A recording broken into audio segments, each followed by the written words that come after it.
Hello my dear friends, this is Rakesh Singh. जैसे कि आप देख रहे हैं कि मैं आज जीएस का एक प्रैक्टिस सेट लेके आया हूँ, जो कि आपके आने वाले किसी भी एग्ज़ाम के लिए बेहद ही महत्वपूर्ण है। आप कोई भी एग्ज़ाम दे जिसमें जीएस का पार्ट रहेगा, वो आपके पेपर के लिए बेहद ही महत्वपूर्ण रहेगा। तो चलिए सेशन को देर न करते हुए सेशन को यहीं पे स्टार्ट करते हैं। तो पहले क्वेश्चन पे क्या कह रहा है? पहले क्वेश्चन पे कह रहा है, किसकी विफलता के बाद स्वराज पार्टी बनाई गई थी? तो बताइए कौन सा ऑप्शन सही होगा। पहला दिया गया ऑप्शन ए दिया गया असहयोग आंदोलन, ऑप्शन बी दिया गया है सविनय अवज्ञा आंदोलन, भारत छोड़ो आंदोलन, चंपारण सत्याग्रह। तो बताइए कौन सही होगा। आप आंसर दीजिए, तब तक मैं इनका थोड़ा डिटेल में बता दे रहा हूँ। असहयोग आंदोलन की स्थापना कब हुई थी? 1920 में। ठीक। सविनय अवज्ञा आंदोलन की स्थापना कब हुई थी? 1930 में। भारत छोड़ो आंदोलन 1942 में। चंपारण सत्याग्रह 1917 में हुआ था। तो बताइए स्वराज पार्टी की स्थापना बताइए कब हुई थी? स्वराज पार्टी की स्थापना 1923 में हुई थी। कब हुई थी? 1923 में हुई थी। तो क्या करा, किसकी विफलता के बाद स्वराज पार्टी का निर्माण किया गया था? तो बताइए इसमें कौन सा सही होगा आंसर? इसमें असहयोग आंदोलन सही होगा। इसमें क्यों असहयोग आंदोलन सही होगा? क्योंकि 1920 में इसकी स्थापना हुई थी, फिर इसकी विफलता हो गई, फिर 1923 में स्वराज पार्टी का बनाई गई थी। और स्वराज पार्टी का कौन कौन बनाया था? जवाहरलाल नेहरू और चित्तरंजन दास। चलिए नेक्स्ट आगे बढ़ते हैं। आगे क्या दिया गया है? संयुक्त राष्ट्र संघ का 193वां सदस्य कौन सा है? तो बताइए कौन सा सही होगा। इसमें ऑप्शन सही होगा साउथ सूडान, यानी कि दक्षिण Sudan. Option B is the right answer. आप लोग कमेंट बॉक्स में बताइएगा संयुक्त राष्ट्र संघ की स्थापना कब हुई थी। नहीं तो चलिए मैं ही बता दे रहा हूँ। संयुक्त राष्ट्र संघ की स्थापना हुई थी 16 अक्टूबर 1946 को। कब? 16 अक्टूबर 1946 को। संयुक्त राष्ट्र संघ की स्थापना कब हुई थी? 16 अक्टूबर 1946 का। इसका 193वां सदस्य कौन सा बना था? दक्षिण सूडान। तो चलिए, इसका 51वां सदस्य भी पूछा जाता है, वो कौन था? पोलैंड था। चलिए आगे बढ़ते हैं। आगे क्या दिया गया है बताइए कि अंतर्राष्ट्रीय न्यायालय की स्थापना कब हुई थी? बताइए कौन सा ऑप्शन सही होगा। ऑप्शन ए दिया 1946, ऑप्शन बी दिया 1939, ऑप्शन सी दिया 1942, ऑप्शन डी दिया 1920। बताइए कौन सही होगा। आप लोग बता दें, अंतर्राष्ट्रीय न्यायालय का मुख्यालय कहाँ पे है? नीदरलैंड, द हेग पे। द हेग, नीदरलैंड पे। आप लोग बताइए कौन इसकी स्थापना कब हुई थी? इसकी स्थापना हुई थी 3 अप्रैल 1946 को। कब हुई थी? 3 अप्रैल 1946 को। चलिए आगे नेक्स्ट बढ़ते हैं। आगे क्या दिए? पूजा ढाड़ा किस खेल से संबंधित है? बताइए इसमें कौन सही होगा। पूजा ढाड़ा, पहले तो मैं बता दूं, ये हरियाणा के हिसार ज़िले की हैं, जो कि कुश्ती से संबंधित है। कहाँ से ये कहाँ की हैं? ये है हरियाणा की। कहाँ से संबंधित है? किससे? कुश्ती से।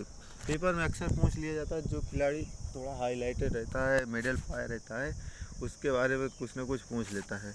तो इसलिए मैं एक क्वेश्चन लेके आया था। चलिए तो बताइए अगले नेक्स्ट क्वेश्चन पे। नेक्स्ट क्वेश्चन पे क्या कह रहा है? अंतर्राष्ट्रीय नर्स दिवस कब मनाया जाता है?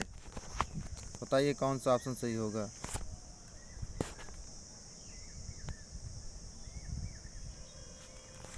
बताइए अंतर्राष्ट्रीय नर्स दिवस कब मनाया जाता है? ऑप्शन ए क्या दिया गया? 12 अगस्त, 12 मई, 12 जनवरी, 11 जुलाई। बताइए। 12 अगस्त को मनाया जाता है अंतर्राष्ट्रीय युवा दिवस। 12 जनवरी को क्या मनाया जाता है? राष्ट्रीय युवा दिवस। 11 जुलाई को क्या मनाया जाता है? वर्ल्ड जनसंख्या दिवस, यानी वर्ल्ड पॉपुलेशन डे, अभी हाल ही में मनाया गया था। 12 जनवरी को मनाया जाता है अंतर्राष्ट्रीय नर्स दिवस। चलिए आगे बढ़ते हैं। आगे बढ़ने से पहले मैं आप लोग दोस्तों ये बताना चाहता हूँ, अगर वीडियो आपको पसंद आए तो लाइक, सब्सक्राइब, शेयर करना ना भूलिएगा।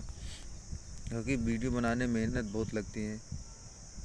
ओके बच्चों, चलिए नेक्स्ट दिया गया है, लोसार त्यौहार किस राज्य में मनाया जाता है? बताइए।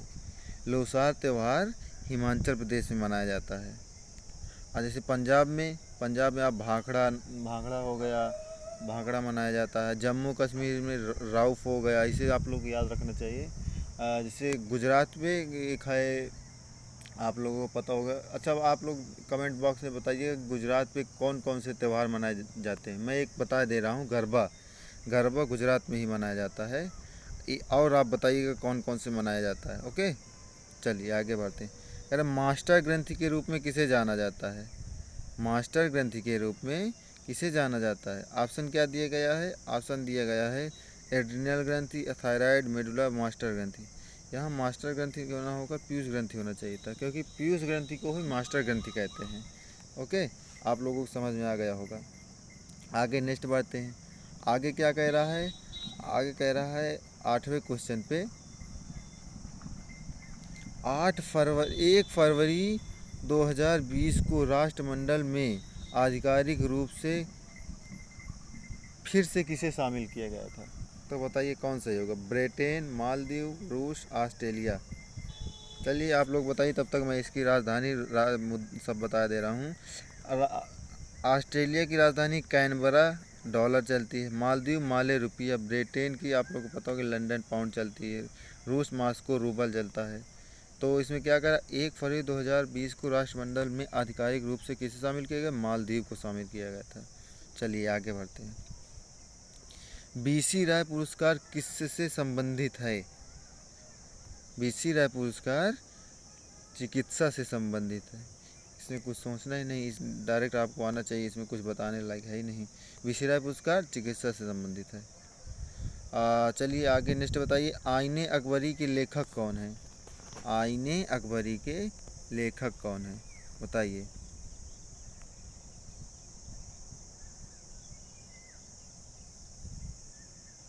बताइए, आईने अकबरी के लेखक अकबर, बीरबल, अबुल फजल, अलबरूनी। आईने अकबरी के लेखक हैं अबुल फजल। कौन है? अबुल फजल। अबुल फजल किसके दरबारी थे? अकबर के। अकबर के दरबारी टोडरमल भी थे और कई सारे थे। चलिए आगे आपको बताना है। अबुल फजल की एक रचना और है, अकबरनामा। अकबरनामा हो गया। शाहजहाँ नामा, अच्छा आप लोग बताइए, शाहजहाँ नामा, हुमायूं नामा किसने लिखा था? ये बताइए। अच्छा, हुमायूं नामा किसने लिखा था? हुमायूं नामा लिखा था गुलबदन सिंह बेगम। ये कौन थी? ये हुमायूं की बहन थी। कौन थी? हुमायूं की बहन। चलिए आगे बताइए, कार्य की बीमा क्या होगी? डायमेंशन बताना है वर्क की। कार्य की बीमा होती है ml² T⁻⁻²। आप लोगों को इसको सीधा याद नहीं कर सकते क्योंकि इसको फार्मूला से बनाया जाता है। विदाउट फार्मूला आप लोग डायमेंशन या बीमा को नहीं लिख सकते। ये तो मुझे डायरेक्ट याद है, पता है, इसलिए बता दिया हूँ। लेकिन आप लोग सूत्र विदाउट सूत्र नहीं निकाल सकते हैं, तो आप इसको निकालने की कोशिश करिएगा। अगर आपसे ना निकल पाए तब मुझसे बताइएगा कि कैसे निकालेंगे, फिर मैं एक वीडियो बना के भेजूँगा आप लोगों के लिए, तब उसमें आपको समझा दूँगा कि कैसे क्या किया जाता है। ओके, चलिए इसमें कौन सही होगा? ऑप्शन बी सही होगा। चलिए, इंसुलिन की खोज किसने की थी? बताइए। इंसुलिन की खोज किसने की थी? Richard Attenborough, Landsteiner and Wiener, Frederick Banting, Charles Best या हेंस क्रैब। बताइए कौन सही होगा? इसमें सही होगा option A. Option A is the right answer, Frederick Banting and Charles. Insulin खोज किसने की थी? Frederick Banting and Charles. चलिए आगे निकलते हैं। आगे क्या दिया गया है? श्रव्य तरंगों की परास क्या क्या होती है? बताओ। नेक्स्ट क्वेश्चन है, श्रव्य तरंगों की परास क्या होती है? 20 हर्ट्ज से कम, 20 हर्ट्ज से 20,000 हर्ट्ज तक, 20,000 से ज़्यादा या शून्य। एक्चुअली श्रव्य तरंगें हम लोग जो सुन सकते हैं नॉर्मल, वो होती है 20 हर्ट्ज से 20,000 हर्ट्ज तक की। जो हम लोग नहीं सुन सकते उसे पराश्रव्य तरंग कहते हैं, वो 20,000 हर्ट्ज से ज़्यादा हो सकती है। ओके, और जो 20 हर्ट्ज से कम होती है उसे अवश्रव्य तरंगे कहते हैं। उसको मान लो बहुत धीमे, 20 हर्ट्ज वो बहुत धीमी आवाज़ होती है। बस इस बच्चों आज के सेशन में बस इतना ही। अगर आपको वीडियो पसंद आया हो तो लाइक सब्सक्राइब शेयर करना न भूलिएगा।